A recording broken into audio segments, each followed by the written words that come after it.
Amen. On l'a entendu dans les témoignages, on l'a entendu là. Je me laisserai trouver par vous. Encore le verset que Nathan avait dit, je n'abandonne pas ceux qui me cherchent. Amen.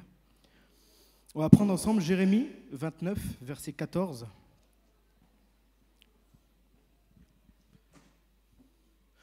Alors des fois on prend le temps pour les versets, des fois je donnerai juste les références pour ceux qui notent, parce qu'il y en a beaucoup aujourd'hui. Je me laisserai trouver par vous, dit l'Éternel, et je ramènerai vos captifs. Je vous rassemblerai de toutes les nations et de tous les lieux où je vous ai chassés, dit l'Éternel, et je vous ramènerai dans le lieu d'où je vous ai fait aller en captivité. Je me laisserai trouver par vous. Ou encore, vous me chercherez et vous me trouverez.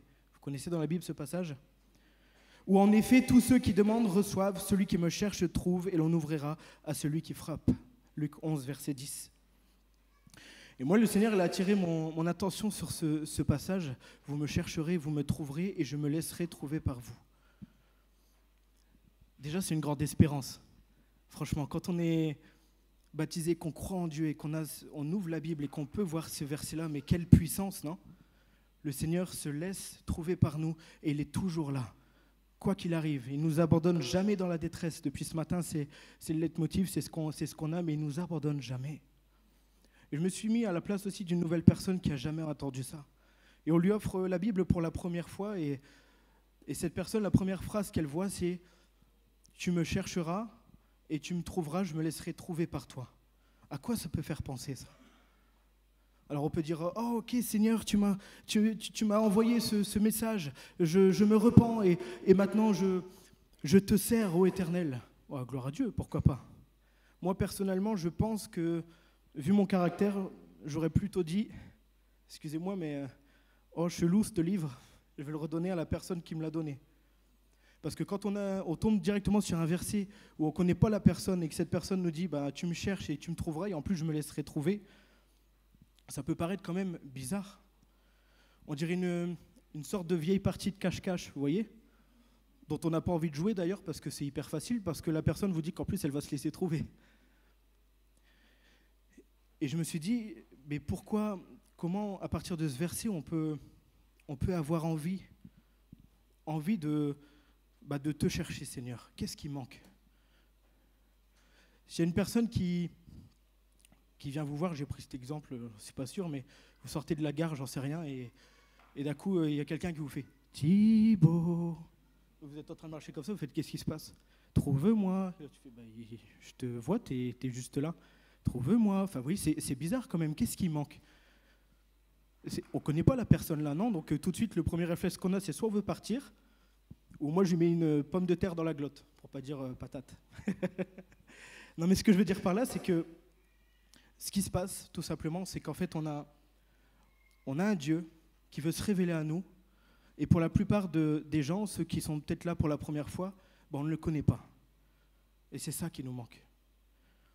Connaître Dieu, c'est ça qui donne envie de le chercher et de le trouver, non ?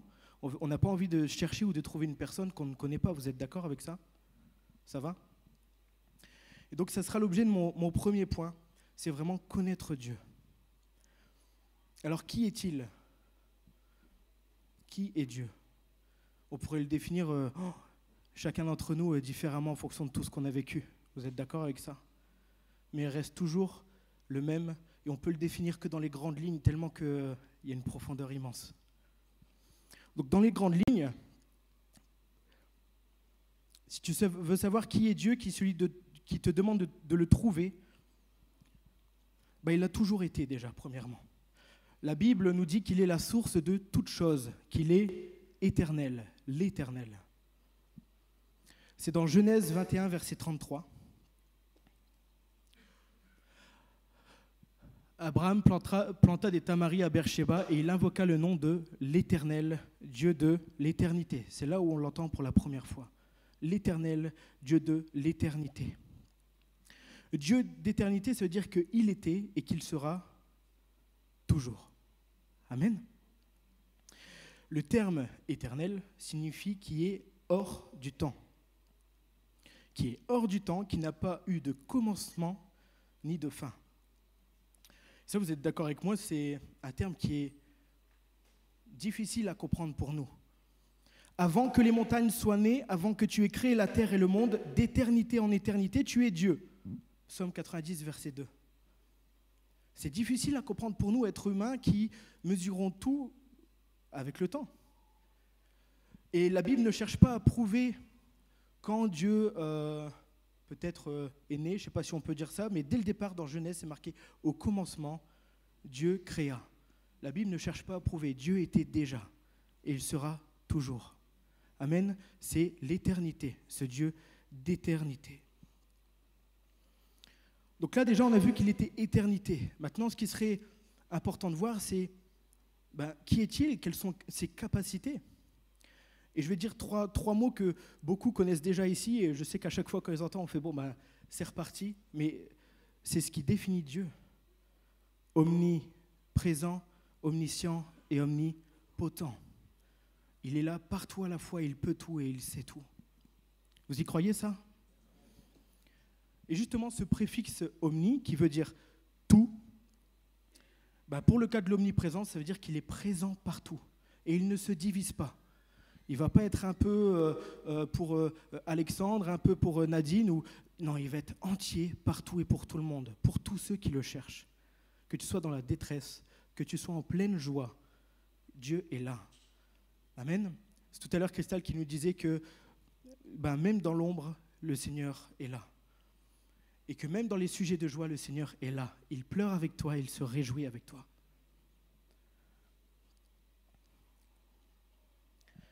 Donc Dieu n'est pas limité à un moment donné ou à un endroit précis. Il est présent d'une manière particulièrement attentive auprès de ceux qui font appel à lui. Vous êtes toujours OK? Ça va? Psaume 46, verset 2, et ça me fait plaisir parce qu'on le dit depuis tout à l'heure, Dieu est pour nous un refuge et un appui, un secours qui ne manque jamais dans la détresse. Qui ne manque jamais dans la détresse. Un secours qui ne manque jamais dans la détresse. Combien de personnes l'ont vécu ici, franchement? Combien de personnes ont vécu ça? Qui ne manquent jamais dans la détresse. Et même si tu n'es pas sorti de l'épreuve tout de suite, sorti de cette détresse tout de suite, le Seigneur te donne toujours la paix, la joie, et il est toujours là pour ce vide qui est dans ton cœur, toujours pour être là pour son enfant. Il te prend dans ses bras. Amen. Je sais que c'est des fois du réchauffé pour tous ceux qui ont l'habitude peut-être de passer une vie avec Dieu, mais on est d'accord que c'est ce qu'est Dieu. Il est là, présent partout où tu es. Et souvent, on a tendance, quand on est dans les sujets de joie, de se dire « Oui, Seigneur, je sais que tu es présent avec moi. » Et dans la détresse, des fois, ça se transforme en « Pourquoi il m'arrive ça ?» Et on n'a pas peut-être des fois ce réflexe de chercher Dieu. Nathan nous disait tout à l'heure qu'il croyait même que c'était Dieu qui le mettait là-dedans. Mais le désir du Seigneur, ça a toujours été de l'en sortir, de l'aider. Et c'est d'ailleurs ce qui s'est passé. Ça, c'est une grande victoire. Amen. Je me réjouis d'avoir entendu ces témoignages, franchement, ce matin. L'omniprésence de Dieu devrait aussi nous rappeler quelque chose, c'est qu'on ne peut pas nous cacher de notre Seigneur, de notre Dieu. Puisqu'il est présent partout, il est présent partout. Ça va, beau gosse?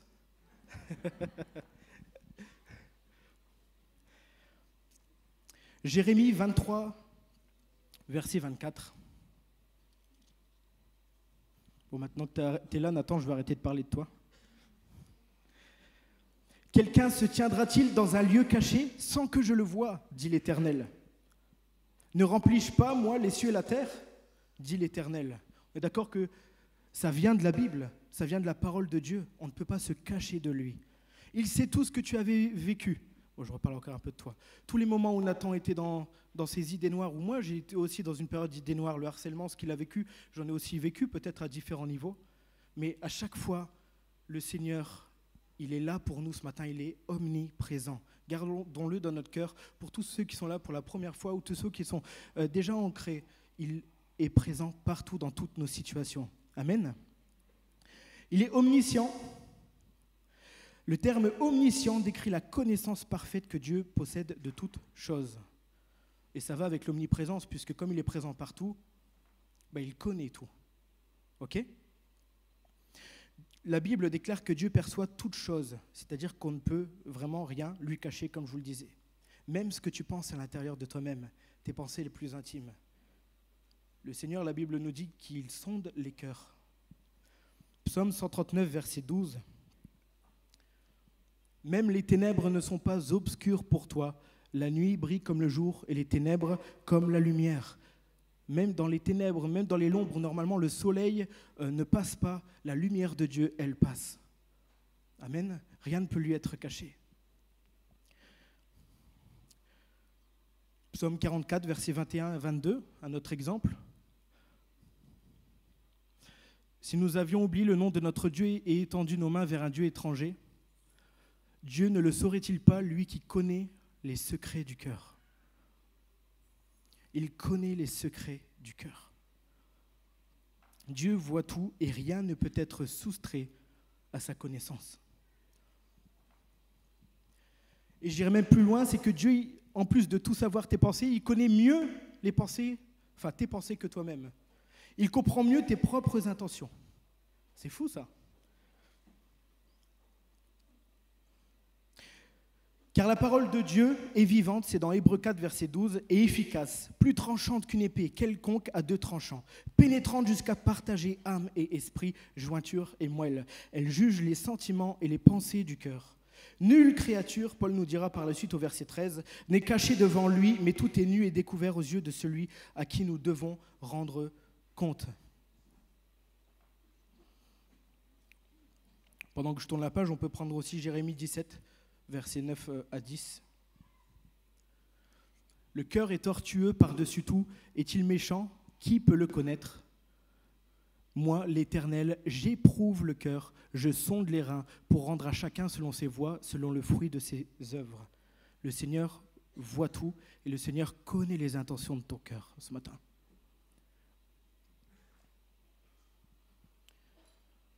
Tu sais qu'il est présent partout pour toi et tu sais qu'il sait tout de toi. Maintenant, ce qui est important que tu saches, c'est qu'il peut tout, qu'il est omnipotent. Le mot omnipotent, ça signifie tout puissant. C'est Abraham qui l'a dit quand il avait 99 ans, quand l'Éternel s'est révélé à lui. Genèse 17, verset 1. Lorsque Abraham fut âgé de 99 ans, l'Éternel apparut à Abraham et lui dit « Je suis le Dieu tout-puissant. Marche devant ma face et sois intègre. » Tout-puissant, c'est-à-dire que la puissance est illimitée. Quoi qu'il puisse arriver, quoi qu'il ait envie de faire, il peut le faire. C'est important ça. Vous avez déjà joué des fois à des jeux quelconques, que ce soit jeux de société ou autre, où en fait il faut toujours amasser des ressources pour pouvoir construire quelque chose. Mais lui, il a les ressources, il crée même les ressources. C'est comme un cheat code, vous voyez? Vous entrez déjà le mot de passe pour avoir plein de ressources gratuites. Mais le Seigneur, il a déjà tout. Il a créé le jeu même, il a tout créé. Il peut tout, il voit tout, il sait tout.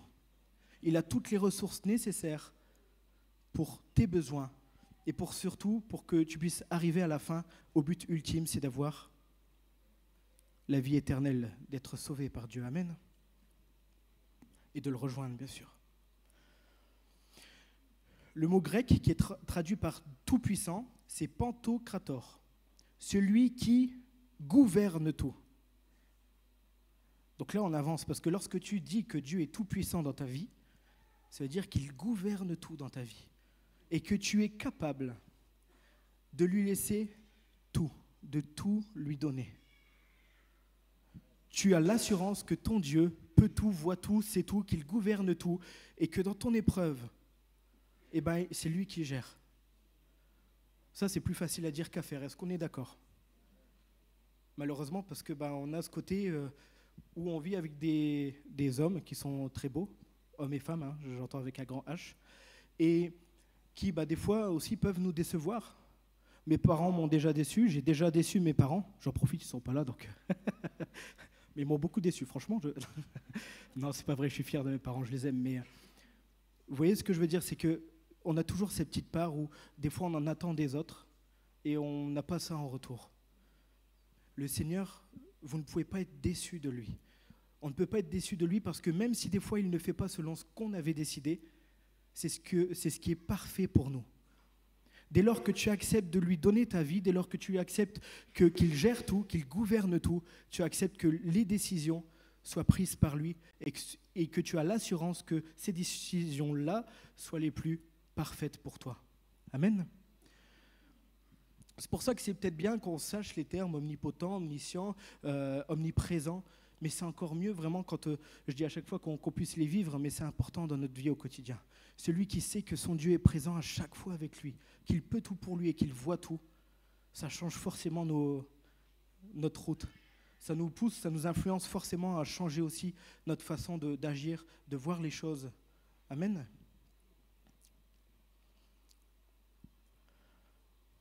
Ésaïe 46, versets 10, 13. C'est Dieu qui... Alors, c'est peut-être après, c'est pas grave, je vais lire. J'annonce dès le commencement ce qui doit arriver et longtemps d'avance ce qui n'est pas encore accompli. Je dis, mes arrêts subsisteront et j'exécuterai toute ma volonté. C'est moi qui appelle de l'Orient un oiseau de proie, d'une terre lointaine un homme pour accomplir mes desseins. Je l'ai dit et je le réaliserai. Je l'ai conçu et je l'exécuterai. Écoutez-moi, gens endurcis de cœur, ennemis de la droiture. Je fais approcher ma justice, elle n'est pas loin, et mon salut ne tardera pas. Je mettrai le salut en Sion et ma gloire sur Israël. Ça, c'est une promesse de Dieu. Ce verset-là nous montre qu'il est à l'origine de tout, que quand un oiseau vient même s'accrocher sur un arbre, il est à l'origine de tout, il a pensé à tout, il sait tout. Et en plus de ça, il te donne une promesse ce matin. Mon salut, il ne tardera pas. Il est même là pour toi ce matin. Crois-le. Et si tu crois que ta vie est horrible, que tu as fait des choses qui sont impardonnables, déjà, sache que le Seigneur, il a déjà tout vu, qu'il sait tout et qu'il peut, toi qui peut-être es endurci de cœur ce matin, venir dans ton cœur et te parler et te dire juste ce verset qui est en Luc 1, verset 37 et que normalement on connaît tous. Car rien n'est impossible à Dieu. Amen. Rien n'est impossible à Dieu. On le relit ensemble, on le dit. Car rien n'est impossible à Dieu. Une dernière fois. Car rien n'est impossible à Dieu. Amen. C'est ça ton espérance. Rien n'est impossible à Dieu.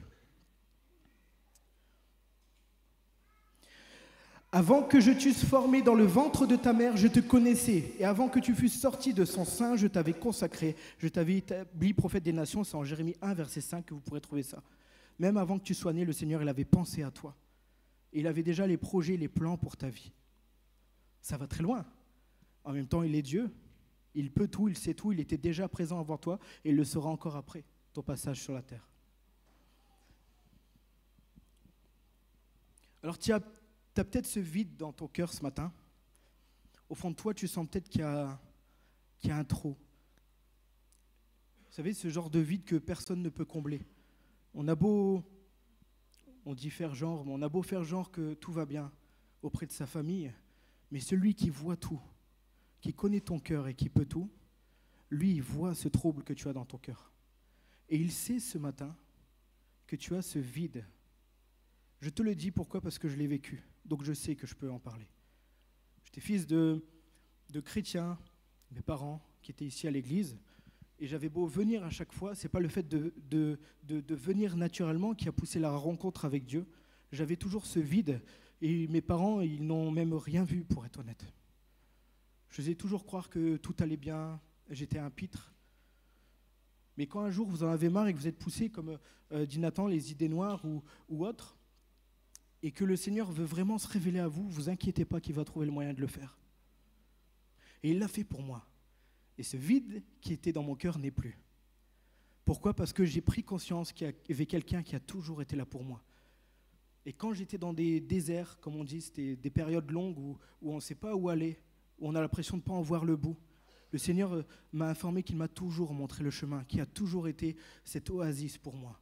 Ce lieu de refuge où je peux continuer à m'abreuver et avancer avec lui et affronter ce désert. Amen. Je pense même que certains de ceux aujourd'hui qui rejettent Dieu, ils mènent une vie remplie de plaisir et de divertissement. C'est vrai. Leur quête, pour moi charnelle, ça semble leur procurer une existence dépourvue de tracas et qui les comble. Vous avez peut-être vu des amis, des proches ou des collègues de travail, ils ont l'air tellement épanouis et heureux, mais qu'est-ce qui nous dit que dans leur chambre, ou seuls, ils n'ont pas justement ce trouble et cette pensée? Est-ce qu'ils se sentent heureux au fond d'eux? Nous avons besoin de Dieu, nous avons été créés par lui, et nous avons besoin de lui pour vivre. Il est notre souffle. Amen. Psaume 90, versets 3 à 12.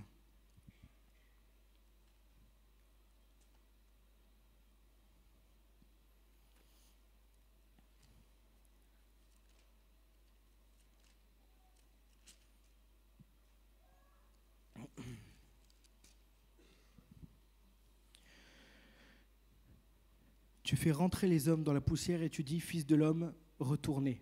Car 1000 ans sont à tes yeux comme le jour d'hier quand il n'est plus. Et comme une veille de la nuit, tu les emportes semblables à un songe qui le matin passe comme l'herbe. Elle fleurit le matin et elle passe. On la coupe le soir et elle sèche.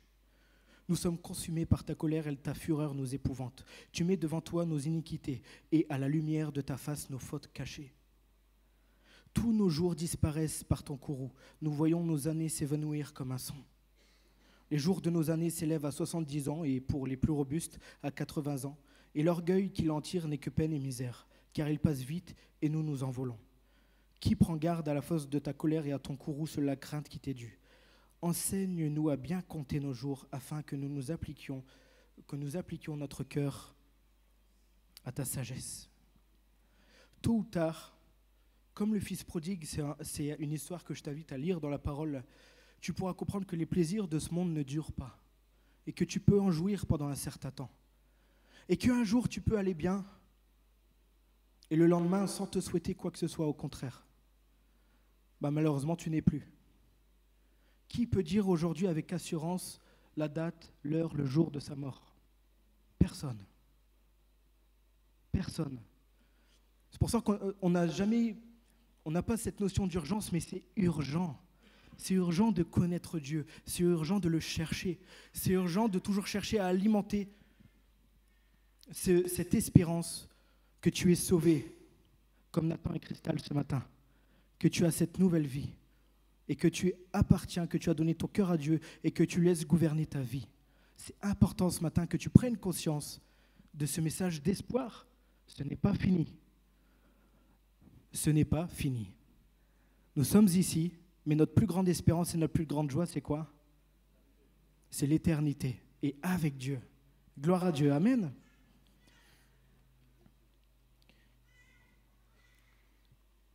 J'ai noté aussi que tous ceux qui rejettent Dieu, ou ne veulent pas entendre parler ou autre, ce ne sont pas que ceux qui aiment bien se tourner vers d'autres choses, vers d'autres plaisirs. Au contraire, même la Bible, pour moi, annonce aussi des principes moraux qui nous aident à avoir une vie bien réglée. La fidélité, l'honnêteté. Tous ces principes-là, c'est les principes moraux qui aident à faire en sorte qu'on soit, entre guillemets, quand je dis propre, c'est qu'on soit irréprochable. Voyez ? Et certains, même ça, tout ce qui est fidélité, honnêteté, maîtrise de soi, etc., ce qu'on peut trouver, certains sont là-dedans. Mais mener une vie douce et paisible ne garantit pas que nous sommes prêts pour la vie après la mort. On va prendre Luc 12, versets 16 à 34, je l'ai noté, on va quand même prendre le temps ce matin pour ce qui est important aussi, et tout est important. C'est Jésus qui leur dit cette parabole. Les terres d'un homme riche avaient beaucoup rapporté. Et il raisonnait en lui-même, disant, « Mais que ferai-je? Car je n'ai pas de place pour tout serrer ma récolte. Voici, dit-il, ce que je ferai. J'abattrai mes greniers, j'en bâtirai de plus grands, j'y amasserai toute ma récolte et tous mes biens. Et je dirai à mon âme, tu as beaucoup de biens en réserve pour plusieurs années. Repose-toi, mange, bois et réjouis-toi. » Mais Dieu lui dit, insensé, cette nuit même ton âme te sera redemandée. Est-ce que tu as préparé? Pour qui ça, tout ce que tu as emmagasiné, ce sera? Il en est ainsi de celui qui amasse des trésors pour lui-même et qui n'est pas riche pour Dieu. Jésus dit ensuite à ses disciples, c'est pourquoi je vous dis, ne vous inquiétez pas pour votre vie de ce que vous mangerez, ni pour votre corps de quoi vous serez vêtus. La vie est plus que la nourriture et le corps plus que le vêtement. Considérez les corbeaux, ils ne sèment ni ne moissonnent. Ils n'ont ni cellier, ni grenier, et Dieu les nourrit. Combien ne valez-vous pas plus que les oiseaux? Qui de vous, par ses inquiétudes, peut ajouter une coudée à la durée de sa vie? Si donc vous ne pouvez pas même la moindre chose, pourquoi vous inquiétez-vous du reste? Considérez comment croissent les lys. Ils ne travaillent ni ne filent. Cependant, je vous dis que Salomon même, dans toute sa gloire, n'a pas été vêtu comme l'un d'eux. Si Dieu revêt ainsi l'herbe qui est aujourd'hui dans les champs et qui demain sera jetée au four, à combien plus forte raison ne vous vêtira-t-il pas, gens de peu de foi? On continue. Et vous ne cherchez pas ce que vous mangerez et ce que vous boirez, et ne soyez pas inquiets. Car toutes ces choses, ce sont les païens du monde qui les recherchent. Votre Père sait que vous en avez besoin. Cherchez plutôt le royaume de Dieu. Amen. Et toutes ces choses vous seront données par-dessus. Ne crains point, petit troupeau, car votre Père a trouvé bon de vous donner le royaume. C'est ça, gloire à Dieu. Vendez ce que vous possédez, donnez-le en aumône. Alors là, il faut avoir encore plus de foi. Faites-vous des bourses qui ne s'usent point, un trésor inépuisable dans les cieux, où le voleur n'approche point et où la teigne ne détruit point. Car là où est votre trésor, là aussi sera votre cœur. Gloire à Dieu. Mais moi je dis gloire à Dieu pour ce verset-là, parce qu'il nous permet aussi de nous remettre à notre place, ça fait du bien aussi, de temps en temps. Et nous dire, mais qu'est-ce qui est important pour toi? Quels sont les désirs, les intentions de ton cœur? Aujourd'hui, tu es là, demain, tu ne seras plus. Est-ce que tu peux faire le bilan de ta vie aujourd'hui et te dire, ok, je ne pense pas avoir trop amassé pour moi-même. Je sais que je compte sur Dieu, c'est lui qui pourvoit à tous mes besoins, mais par contre, je sais que j'amasse pour le royaume de Dieu, je prends ses couronnes et je suis pressé de donner à mon Père tout ce que j'ai amassé pour lui. Est-ce que ce matin, on arrive à faire ce retour sur nous-mêmes et se dire, pour les plus anciens comme pour les nouveaux, où est-ce que j'en suis aujourd'hui? Où sont les intentions de mon cœur? Sois sans crainte, car je suis avec toi. Le Seigneur veut t'accompagner dans ta vie. Il veut t'aider à prendre les bonnes décisions pour t'amener au salut et que tu ne sois pas perdu. Voilà l'espérance que tu dois avoir ce matin. Et le Seigneur te dit dans Ésaïe 41, verset 10, « Sois sans crainte, car je suis avec toi. Ne crains rien, car je suis avec toi. Ne promène pas des regards inquiets, car je suis ton Dieu. Je te fortifie, je viens à ton secours, et je te soutiens de ma droite triomphante. » Mais quelle plus grande gloire de se dire que j'ai Dieu à côté de moi qui me soutient. Si rien n'est impossible à Dieu, rien n'est impossible pour moi, si je compte tout le temps sur lui. Amen.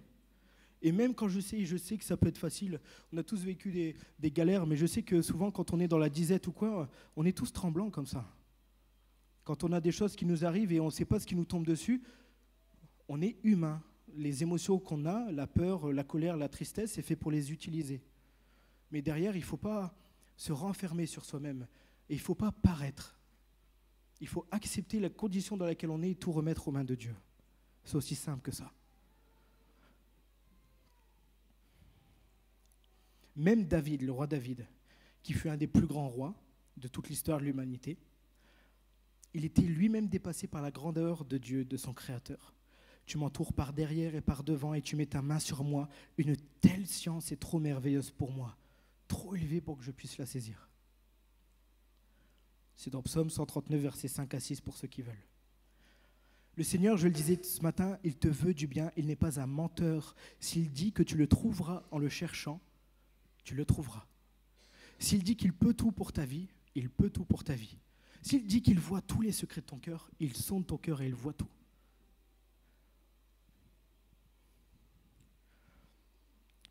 Nombre 23, verset 19, s'il te plaît. Merci de suivre. Dieu n'est point un homme pour mentir, ni fils d'un homme pour se repentir. C'est ce que j'ai dit tout à l'heure, j'avais à cœur de le donner pour la personne, pour la parole.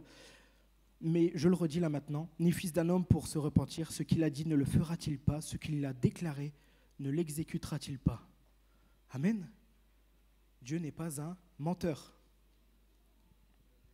Psaume 89, verset 35. Je ne violerai point mon alliance et je ne changerai pas ce qui est sorti de mes lèvres. Point. Je ne changerai pas ce qui est sorti de mes lèvres. Je peux tout pour toi, je sais ce que tu vis et je promets d'agir. Et je promets que si tu me cherches, tu me trouveras. Et je suis celui qui est capable de te sortir de tes idées noires. Je suis celui qui est capable de venir à ta rencontre. Amen. Il tient ses promesses. Il te dit que ceux qui le cherchent le trouvent. Tu le trouveras, j'insiste.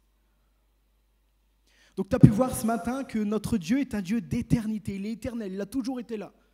J'arrête pas de le dire depuis tout à l'heure, mais tu as pu voir qu'il est omnipotent, omniscient et, c'est pour que vous puissiez m'aider parce que j'arrive pas à trouver le troisième, omniprésent. Bon, je suis honnête au moins. Bon, bref, il peut tout. Ok ? Et maintenant que tu connais ces choses, forcément, ça te donne plus envie d'apprendre à connaître Dieu. Et dans le verset que je vous ai dit en Jérémie 29, je crois que c'était le verset 13, où c'était marqué « Vous me cherchez et vous me trouverez ». Vous me chercherez et vous me trouverez. Ben ça, c'est mon deuxième point. L'envie de le chercher. Ça nécessite une action de notre part. Vous me chercherez et vous me trouverez. Si tu ne veux pas chercher Dieu, ben ne t'étonne pas qu'il ne soit pas là. Mais si tu as à cœur ce matin de chercher Dieu, le Seigneur, lui, a toujours eu envie, depuis que tu sois né, d'aller à ta rencontre et de te bénir et de te montrer qui il est pour ta vie, ce qu'il a déjà fait et que tu ne sais même pas. Mais il faut que tu aies envie d'aller à sa rencontre ce matin. Alors pourquoi tu dois le chercher ?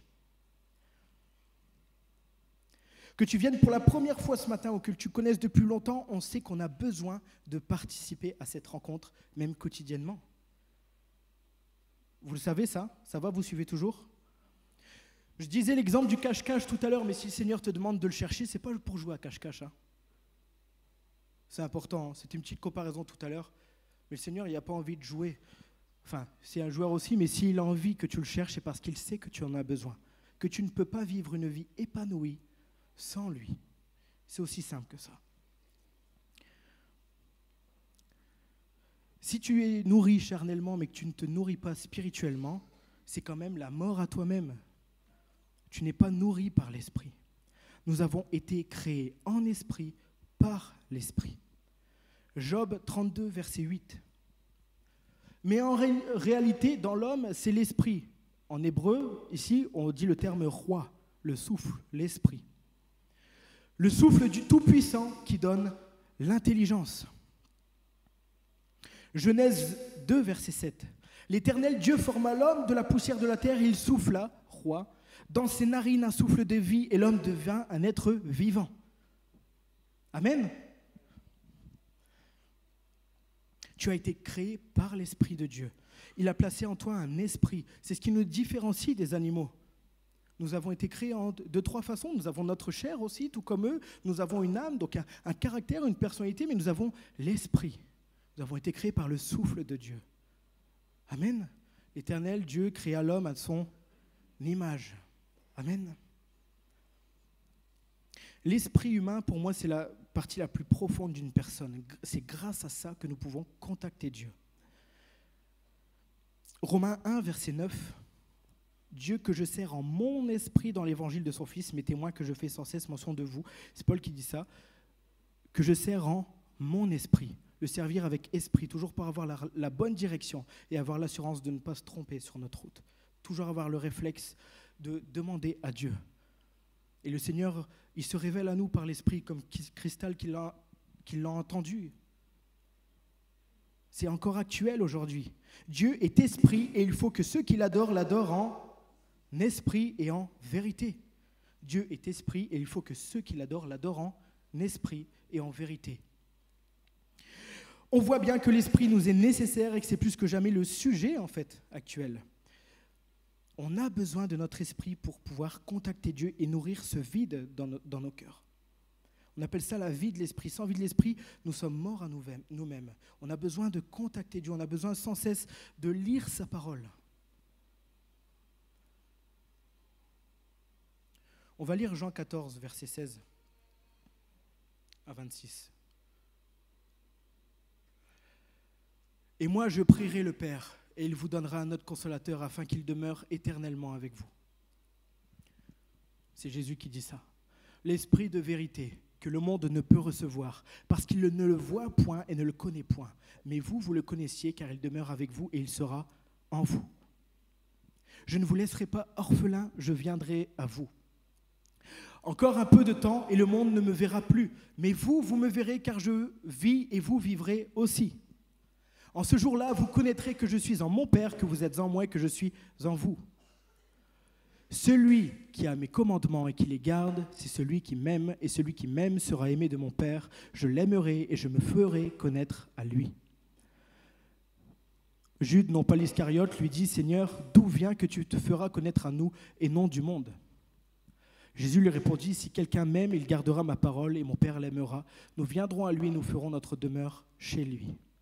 Celui qui ne m'aime pas ne garde point mes paroles, et la parole que vous entendez n'est pas de moi, mais du Père qui m'a envoyé. Je vous ai dit ces choses pendant que je demeure avec vous. Mais le Consolateur, l'Esprit Saint, que le Père enverra en mon nom, vous enseignera toutes choses et vous rappellera tout ce que je vous ai dit. » Dieu a parlé directement à l'homme. On le voit au début dans la Bible, Adam et Ève. Ensuite, il a envoyé son fils, Jésus, lorsque l'homme, par son péché, avait séparé cette communication qu'il avait avec Dieu. Jésus ne voulait pas encore une fois que tu sois perdu, alors il a envoyé son fils Jésus, l'agneau pur et sans tache, comme on dit. Cette croix là-bas, c'est le symbole de ce que l'on croit justement. Que Jésus, Fils de Dieu, s'est sacrifié sur nous à la croix pour que nous ayons la vie éternelle, que par son sang, nous ayons l'assurance que nos péchés sont effacés. Amen. Et que c'est par la grâce de Dieu que je suis sauvé. Ce n'est pas par mes actions, ce n'est pas par mes œuvres, mais c'est par la grâce de Dieu que je suis sauvé. Et il n'est pas juste mort, il est ressuscité. C'est la plus grande chose. On s'arrête souvent à la mort de Jésus, mais il est ressuscité. C'est pour ça que son sacrifice vaut la peine d'en parler aujourd'hui. Parce qu'il est ressuscité au bout de 3 jours. Et sa résurrection nous montre qu'il a laissé des instructions où il a dit « Je vous enverrai l'Esprit Saint avant de partir ». Voilà le moyen de communication que nous avons aujourd'hui pour pouvoir parler avec notre Père, pour pouvoir rentrer en intimité avec lui, pour pouvoir continuer à grandir avec lui. Amen.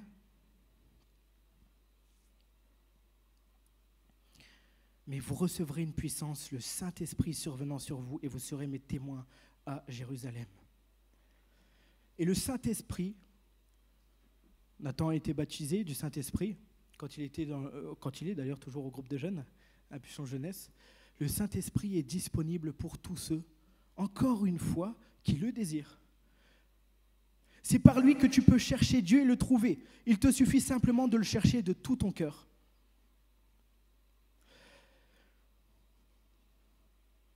Ce matin, je sais que ce n'est pas évident comme exercice parce qu'on se dit « mais qu'est-ce que je peux dire ?»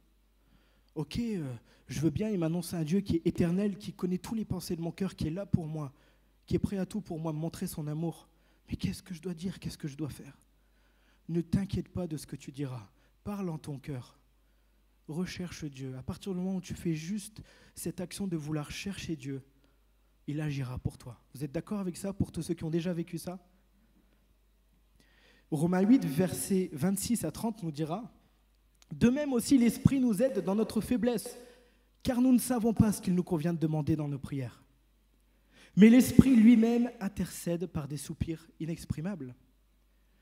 Et celui qui sonde les cœurs connaît quelle est la pensée de l'Esprit, parce que c'est selon Dieu qu'il intercède en faveur des saints. Nous savons du reste que toute chose concourt au bien de ceux qui aiment Dieu. » J'ai fait exprès de continuer parce que je trouve ça beau. « De ceux qui sont appelés selon son dessein. » On va jusqu'au verset 30. « Car ceux qu'il a connus d'avance, il les a aussi prédestinés à être semblables à l'image de son Fils, afin que son Fils fût le premier-né entre plusieurs frères. Et ceux qu'il a prédestinés, il les a aussi appelés, et ceux qu'il les a appelés, il les a aussi justifiés, et ceux qu'il a justifiés, il les a aussi glorifiés. » Je rends gloire au Seigneur pour ses promesses. Je rends gloire au Seigneur pour ce qu'il nous donne là encore. Moi, ça me fait plaisir de lire ça, que nous sommes justifiés. On n'a rien eu à faire. Quand on a toujours besoin de prouver aux autres nos capacités, là, on n'a pas besoin de le faire. Quand on a toujours cette culpabilité qui nous ronge en disant « Mais qu'est-ce que j'ai fait? Mais j'ai fait quelque chose d'impardonnable. » Le Seigneur est là pour toi ce matin, il connaît ton cœur. Et j'insiste vraiment sur le fait qu'il veut te rencontrer. J'insiste vraiment sur le fait que ce matin, il a envie que tu apprennes à le connaître. Il a envie de se révéler à toi. Et tu as beau être nouveau, tu as beau être là depuis longtemps, même moi ce matin, j'ai envie de rentrer encore dans une profondeur avec Dieu, de le connaître davantage, de toujours me renouveler et penser à dire « Seigneur, montre-moi encore qui tu es ». Qui connaît parfaitement Dieu ici ? Pardon. Oh, c'était pour voir si vous alliez lever la main. Qui connaît parfaitement Dieu ? Je suis déçu. Personne. Jésus. Personne ne peut connaître parfaitement le Père. On en apprend tout le temps. Abraham, à 99 ans, il en a appris beaucoup. Dédé, à 80... Non. Dédé en a appris beaucoup. Et il en apprend toujours. Amen. Nous avons toujours à apprendre de Dieu. Et ça, c'est merveilleux. Combien de fois on lit la Bible, on lit le chapitre et on dit « Ouais, c'est bon, je le connais, le psaume 91 ou tous les autres versets que vous pouvez avoir. » Et combien de fois, on se reprend encore un coup. Ah, ça a réveillé tout le monde, j'en refais un alors. Combien de fois on se reprend un coup et on se dit « Tiens, ça, je ne l'avais pas reçu.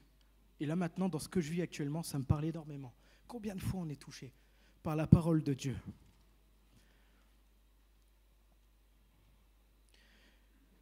Parce que c'est la parole de Dieu qui nous montre le chemin.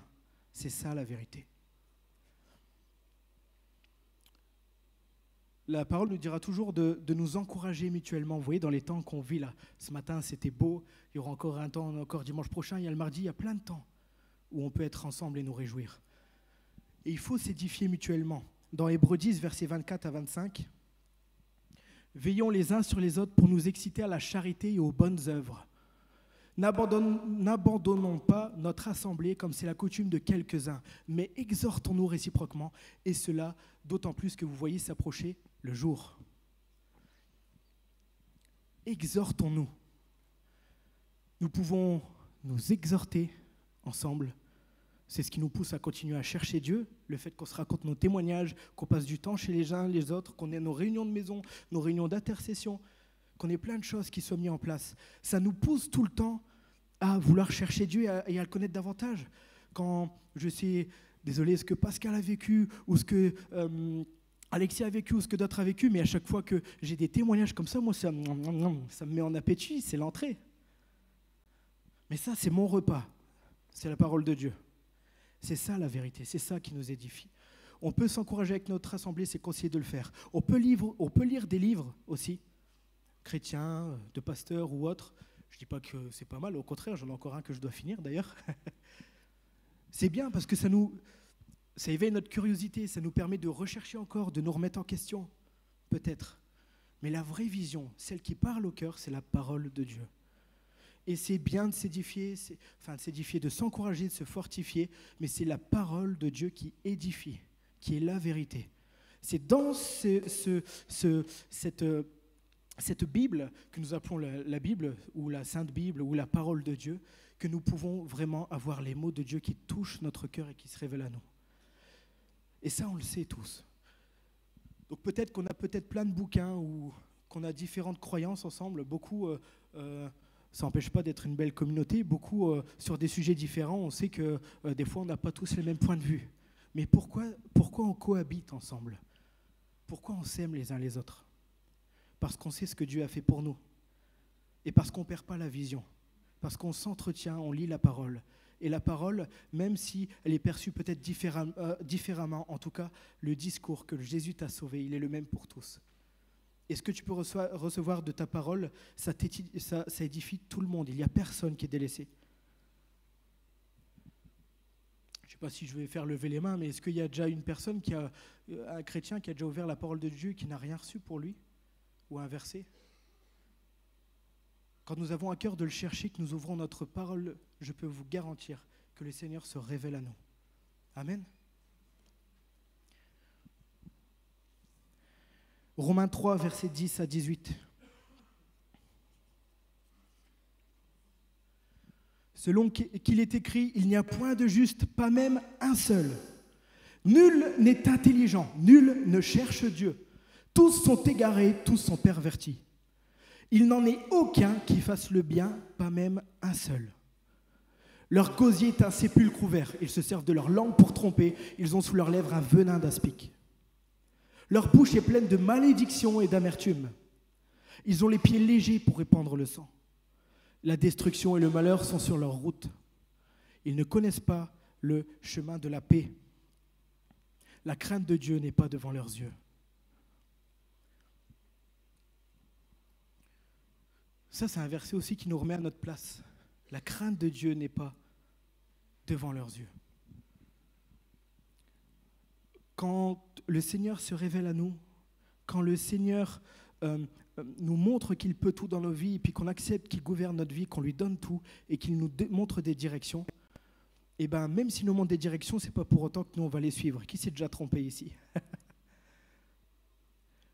La crainte de Dieu, c'est avoir le souci de plaire à Dieu. Donc si tu veux le chercher ce matin, si tu veux le trouver, tu vas le trouver, je te le garantis. Et le Seigneur va peut-être bousculer un peu tes habitudes, bousculer un peu tes croyances. Mais par contre, il va agir. Et ce qu'il va faire pour toi, c'est ce qu'il y a de mieux pour toi. Et je prie le Seigneur ce matin pour que tu le laisses agir. Attends-toi à être bousculé. Quand je dis bousculé, c'est dans tes raisonnements, dans ce que tu es, dans ta vie. Mais tout ce qu'il va faire, c'est pour que tu puisses être avec lui. Amen. On ne perd pas cette espérance ce matin.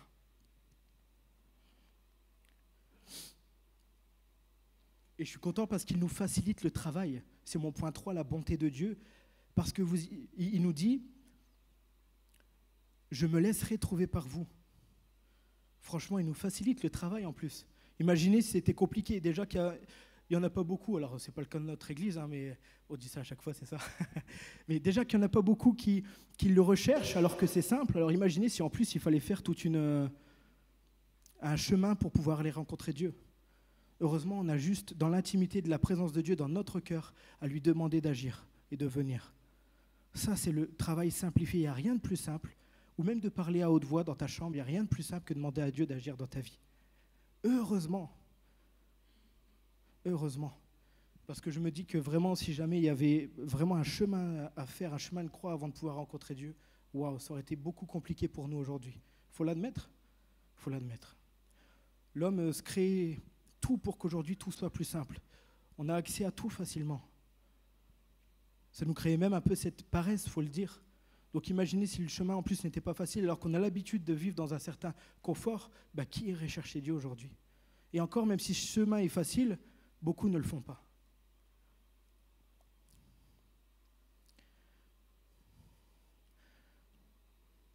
Le Seigneur, lui, ce qu'il veut, en fait, tout simplement, c'est que tu puisses... En fait, il se réjouit d'avance de pouvoir te rencontrer. J'utilisais la partie de cache-cache tout à l'heure, mais je vais la réutiliser, mais avec mes filles. Je me réjouis de jouer à cache-cache avec elles. C'est un bonheur. 3 ans et 2 ans. Oh, franchement, vous l'avez déjà tous fait, jouer à cache-cache avec vos enfants, pour ceux qui en ont. C'est trop cool. Qu'est-ce que je fais? Je dis, je vais me cacher. Et puis là, je me cache dans des cachettes hyper faciles, hyper simples. Bon, déjà parce que je passe pas dans toutes les cachettes, pour commencer. Bon, ça, c'est sûr. Parce qu'après, je suis un joueur. Hein. Si elles veulent me trouver, il faut qu'elles y aillent. Mais j'aime bien quand même, je me cache derrière un rideau de fenêtre. Donc on voit mes pieds. Et puis des fois, d'autres choses dépassées. Mais je le fais volontairement. Parce que ce qui m'intéresse, c'est pas de me cacher puis d'attendre pendant 20 ans qu'elle me trouve. Parce que ça, c'est pas intéressant. Au bout d'un moment, on perd notre patience. Mais moi, ce qui m'intéresse, c'est quand j'ai ma petite Lison qui fait « Ah !» comme ça, derrière le rideau, ou Alix qui fait « Trouver !» puis là, elle essaye de te choper, et puis on court dans la maison. Et moi, ce moment où je vois leur sourire, ce moment où je vois leur joie en faisant ça, en faisant « Ah !» comme ça, genre, elles m'ont trouvé, il s'est caché, mais c'est moi qui l'ai eu. Mais ça me fait plaisir.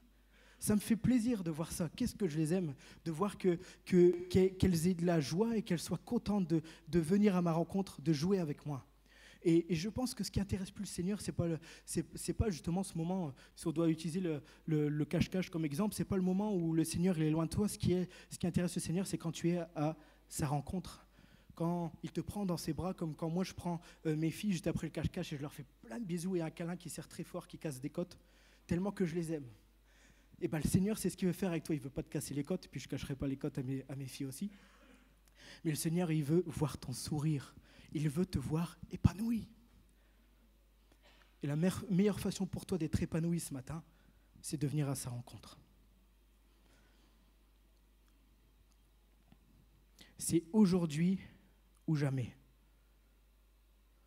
C'est aujourd'hui ou jamais. Cherche et trouve-moi, te dit l'Éternel.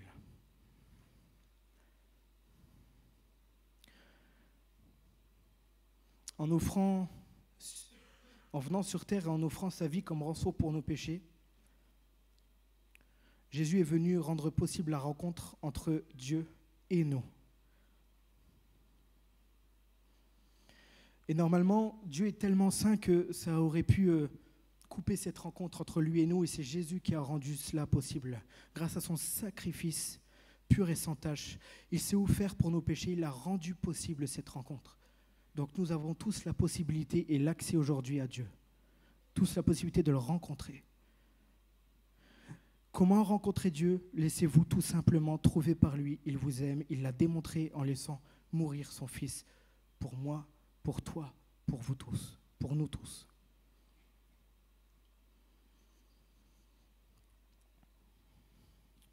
C'est comme le baptême, on utilise souvent la symbolique de l'eau, ce n'est pas pour rien. Quand vous lisez les histoires dans la Bible, que ce soit le déluge ou même Moïse qui sépare la mer en deux et qui se referme sur Pharaon, l'eau a toujours été ce symbole de l'ensevelissement, de la mort. Et quand nous décidons, Nathan et Cristal, de nous plonger dans les eaux du baptême, de nous immerger totalement, c'est pour symboliser tout simplement que nous mourrons à nous-mêmes, que nous acceptons le sacrifice de Jésus qui est mort pour nous à la croix et que nous décidons de le servir et qu'il gouverne notre vie. C'est aussi simple que ça le message de ce matin. Le résumé, il est là dans tout ce que Nathan et Cristal ont pu faire aujourd'hui. Ils ont accepté qu'ils avaient une vie tortueuse parce qu'ils ont souffert, ou peut-être des fois c'est nous qui faisons souffrir les autres, mais le Seigneur a agi. Et par cette immersion, ils ont décidé il est habillé en blanc au lieu de noir tout à l'heure, d'être pur, d'accepter cette nouvelle naissance et de se dire, aujourd'hui je suis une nouvelle créature, je suis sauvé par la grâce de Dieu. Amen. Je me réjouis sincèrement de ces temps de baptême et de ces temps de bénédiction parce qu'on repart toujours d'ici avec les beaux sourires que je vois sur vos visages. Vous êtes tous beaux et je le pense sincèrement. Je vous invite ce matin, je vais faire un appel tranquillement, on va prendre ensemble Jean 3, verset 16.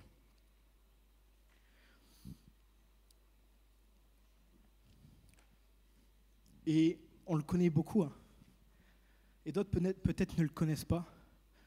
Mais car Dieu a tant aimé le monde qu'il a donné son Fils unique, afin que quiconque croit en lui ne périsse point, mais qu'il ait la vie éternelle. Comment on ne peut pas dire amen à ça? Car Dieu m'a tant aimé qu'il a donné son Fils pour moi, afin que je sois sauvé. Amen. Je vous invite à baisser vos fronts ce matin.